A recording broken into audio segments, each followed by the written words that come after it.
1988 പുറത്തിറങ്ങിയ മാമലകൾക്കപ്പുറം എന്ന ചിത്രത്തിലൂടെ തന്റെ സിനിമാ കരിയർ ആരംഭിച്ച നടനാണ് മനോജ് കെയ്ൻ. 36 വർഷത്തിനു മുകളിലായി അഭിനയ രംഗത്ത് നിറഞ്ഞു നിൽക്കുന്ന നടൻ കൂടിയാണ് അദ്ദേഹം. ഇതിനിടയിൽ നായകനായും വില്ലനായും സഹനടനായും തന്റെ കഴിവ് തെളിയിക്കാൻ അദ്ദേഹത്തിന് സാധിച്ചു. മലയാളത്തിനൊപ്പം ചില തമിഴ് തെലുങ്ക് സിനിമകളിലും മനോജ് കെയ്ൻ അഭിനയിച്ചിട്ടുണ്ട്. മൂവി വേൾഡ് മീഡിയയ്ക്ക് നൽകിയ അഭിമുഖത്തിൽ സംസാരിക്കുകയാണ് മനോജ് കെയ്ൻ. പണ്ടൊക്കെ ഒരു സിനിമയുടെ വിജയം മൗത്ത് പബ്ലിസിറ്റിയിലൂടെയാണ് ഉണ്ടാകുന്നത്. സർഗം എന്ന സിനിമ ഇറങ്ങിയ സമയത്തെ കാര്യങ്ങൾ എനിക്കിപ്പോഴും ഓർമ്മയുണ്ട്.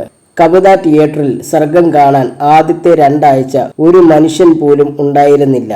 25-30 ആളുകളാണ് ഒരു ദിവസം ആ സിനിമ കാണാൻ വന്നിരുന്നത്. പിന്നീട് ആളുകൾ ആ സിനിമയുടെ ക്വാളിറ്റി മനസ്സിലാക്കിയായിരുന്നു. അത്രയും ക്ലാസിക്കായ സിനിമയാണ്. കണ്ട ആളുകൾ പറഞ്ഞതുകൊണ്ടാണ് 25 ദിവസം ആയപ്പോഴേക്കും സംഭവം കളർ മാറിയത്. പിന്നെ ഒരുപാട് പോസ്റ്ററുകൾ വന്നു. സർഗം 175 ദിവസമാണ് തിയേറ്ററിൽ ഓടിയത്. മൗത്ത് പബ്ലിസിറ്റിയിലൂടെ സിനിമ വിജയിച്ചു. ഒരു കാലമുണ്ടായിരുന്നു. ഇന്നാണെങ്കിൽ ചില പടങ്ങൾ 25 ദിവസം പോലും ഓടുന്നില്ല, മനോജ് കെയ്ൻ പറഞ്ഞു.